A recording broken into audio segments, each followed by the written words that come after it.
반갑습니다. 자유민주주의 빵식이TV 빵식입니다. 참 여러분, 어제 제가 잠을 한숨도 못 잤어요. 이거 왜 이러지? 왜 이렇게 잠이 안 오는지 모르겠고, 정말 죽겠네요. 그래도 오늘 해야 할 것은 해야 되기 때문에 방송을 진행하도록 하겠습니다. 자, 요즘 추미애가 윤석열 검찰총장을 아주 그냥 무지막지하게 두들겨 패고 있는데, 이 지금 윤 총장을 겨냥한 이 법무부와 이 대검찰청의 합동 감찰 지시를 쏟아내면서 사실상 윤 총장의 사퇴를 시키기 위한 이 공세에 나서고 있는데, 이에 검찰 내부에서 아주 강력한 반발이 있는 것으로 알려지고 있습니다. 자, 특히 이 검찰 업무 경험이 있는, 특히 감찰 업무에 경험이 있는 이 전현직 전문가들은 절차와 상식을 파괴한 찍어내기용 감찰 정치라고 목소리를 높이고 있고요. 자, 여러분도 아시겠지만 지난 2016년 박근혜 대통령의 체포영장을 청구해야 한다고 적었던 검사가 기대만큼 실망도 크다라면서 쓴 것이라 큰 파장이 일을 것으로 예상이 되고 있습니다. 자, 대검 감찰 2과장을 지낸 이 정의도 청주지검 형사 1부장검사는 검찰총장이 사건을 뭉갰다는 의혹을 확인하는 대단한 궁예관심법 수준의 감찰 능력에 놀랐다라고 적었고, 감찰 전성 시대에 살고 있는 것 같다. 감찰권 남용도 염려가 된다. 라는 글도 여기저기서 막 올리고 있습니다. 자, 이환호 제주지검 형사 1부 검사는 추 장관의 감찰 지휘 이튿날인 28일, 어제죠. 검찰개혁은 실패했다라는 제목의 글을 올려서 이 평검사들의 공감을 자아냈고, 목적과 속내를 감추지 않은 채 인사권, 지휘권, 감찰권이 남발되고 있다라고 하면서 마음에 들면 하나 없이 치켜세우고 마음에 들지 않으면 어떤 수단을 동원해서라도 찍어 누르겠다는 이 권력의 의지라고 아주 강력하게 비판을 하고 나섰습니다. 쭉 보시면 전직 대검 감찰 과장도 비판의 목소리를 냈고, 하여튼 법조계에서도 굉장한 비판을 하고 있습니다. 여기저기서 많은 비판의 목소리들을 내고 있는 상황인데, 이러한 비판을 의식한 듯 이 추미애는 이 법무부 공지에서 진상을 확인해 감찰을 진행할 것이라고 밝히고 있고, 감찰 착수가 아닌 진상 확인이 우선이라고 전제를 단 것이고, 검찰 안팎에서는 결국 감찰은 명분일 뿐 윤 총장 찍어내기가 목적이라는 말이 나오고 있습니다. 자, 실제로 여권에서는 이 법무부 감찰과 연계된 해임 건의 카드가 거론되고 있고, 한 검사는 감찰 사안이 아니라는 건 누구나 다 안다라고 하면서 5선 당대표 출신인 이 추미애의 탁월한 정무 감각을 발휘한 것이라고 평을 하고 있습니다. 자, 박근혜 정부 때였던 지난 2013년에는 법무부가 최동욱 전 검찰총장의 혼외자 파문과 관련해 감찰 지시를 발표를 하자마자 최동욱 전 총장은 1시간여 만에 사의를 표명한 적이 있었습니다. 여러분들은 많이 기억하실 겁니다. 자, 제가 봤을 때는 이 윤 총장이 이 마지막 기회라고 생각합니다. 더는 물러설 곳도 없고 물러서서도 안 되고요. 사의를 표하느냐, 폭로를 하느냐, 기로에 서 있다고 봅니다.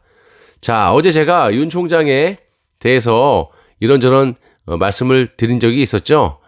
자, 그래서 지금까지의 윤 총장의 행태를 좀 많이 의심을 했었습니다. 자, 많은 분들의 댓글을 제가 기대를 했고 요구를 했고, 댓글들을 거의 다 읽어봤습니다. 그러다 보니까 밤이 지샜는지 모르겠는데 감사드리고요. 많은 분들이 거의 공통된 그런 목소리를 내고 계셨고, 그렇지 않은 분들도 종종 계셨습니다.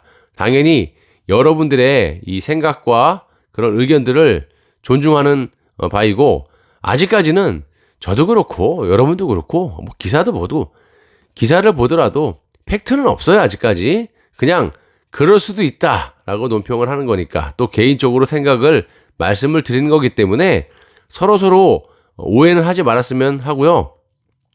분열이란 말 굉장히 싫어합니다. 그래서 제가 이렇게 방송을 하는 거 아니겠습니까?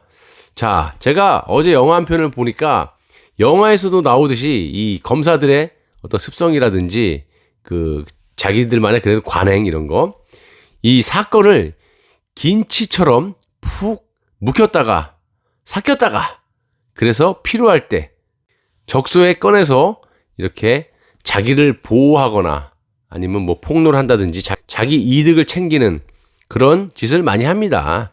여러분들도 뭐 이런저런 영화에서 많이 보셨을 겁니다. 그래서 또 한번 제가 기대를 한번 해봅니다. 뭐 물론 뭐 제가 아직까지 윤석열을 믿냐 뭐 이런 사람도 있는데 어떻게 하겠어요. 윤석열이 좋든 나쁘든 우리 쪽에 필요한, 우리 쪽에 이득이 될 만한 짓을 한다면 뭐 그것도 나쁘지 않다고 생각합니다. 그래도 뭐 큰 기대는 하지 않지만 마땅히 또 이 문에 대한 견제 세력이 그닥 없기 때문에 이 그래도 가장 이 권력을 갖고 있는 검찰, 수사권을 갖고 있는 검찰이 그동안 많이 수사를 했기 때문에 한번 기대해 보는 것도 뭐 그 나쁘지 않을 거라고 생각합니다. 사람이 좋고 누구 좋아서 누구를 빨고 그런 방송을 할 것 같았으면 제가 이렇게 노딱 붙으면서 뭐 한다고 이렇게 방송을 어렵게 탄압을 받으면서 하겠습니까? 다 저도 여러분하고 똑같은 생각으로 그런 마음으로 하는 겁니다. 그래서 우리는 목표는 하나입니다. 목표는 투명하고 맑고 깨끗한 이 자유민주주의를 수호하고 또 자유민주주의를 우리가 이끌어가기 위해서, 누리기 위해서 열심히 여러분들도 밖에서 투쟁을 하시고 안에서 투쟁하시고 댓글로 투쟁하시고 응원도 해주시고 그러는 거 아니겠습니까? 그래서 최소한 저들이 잘하는 게 뭡니까? 그래도 우리보다는 잘 뭉쳐요. 근데 우리 보수는 약간 그게 좀 약한 것 같은데 뭐 자기 주관들이 뚜렷하고 그래서 그런지 모르겠지만 저도 여러분하고 똑같은 생각을 하고 목표도 똑같습니다. 저도 자식이 있고 그런데 뭐 하려고 제가 그런 생각을 하겠습니까? 다시 한번 말씀드리지만 여러분하고 똑같은 생각을 갖고 있는 이 보수 애국 시민으로서 이 나라가 다시 한번 힘을 내서 폐악을 저지른 저들을 우리가 무찌르고 맑고 깨끗한 자유민주주의 대한민국을 다시 되찾아오는 그런 거에 일조를 하기 위해서 방송을 하는 거기 때문에 댓글을 다시는 우리 보수 애국 세력 여러분들끼리도 옥신각신은 제가 본 적이 없습니다. 최소한 제 커뮤니티에서는 너무너무 화기애애하고 보기 좋습니다. 그래서 앞으로라도 행여나 그런 불상사가 없도록 여러분들이 좀 주의해 주시기 바라고, 이런 식으로 이제 많이 검찰 내부에서도 반발을 하고 있고 또 마지막 이 추미애가 발악을 하고 있는 마당에 윤석열 검찰총장이 어떤 식의 행보를 보이는지도 우리가 주의 깊게 관찰하는 것도 또 핵심 포인트라고 생각합니다. 자, 우리가 바라는 자유민주주의 대한민국을 위해서 파이팅 한번 하시고 다음 영상 때 뵙도록 하겠습니다. 시청해 주셔서 대단히 감사합니다.